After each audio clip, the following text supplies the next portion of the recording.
I'm making my Thai bowl. So this is my beef and pork that I had cooked up the other day to make the Thai wraps. And I used the Thai basil chicken blend to season up my meat. And I'll just use this bowl.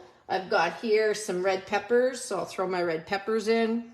I've got some snow peas that I chopped up that I had picked up at Costco. And then I've got some cabbage that needs to be eaten. So let's throw some cabbage in and some cauliflower bites. Just a little bit of cauliflower that needs to be eaten. I don't want my vegetables to go bad.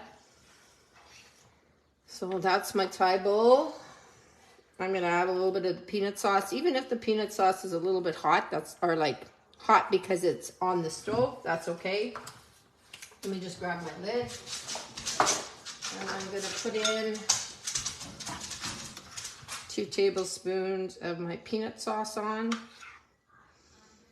This goes in the fridge, and it can stay in the fridge for probably a week and a half. It's actually really okay.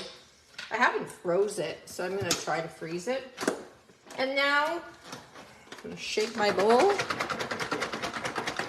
and get that peanut sauce wrapped all the way around.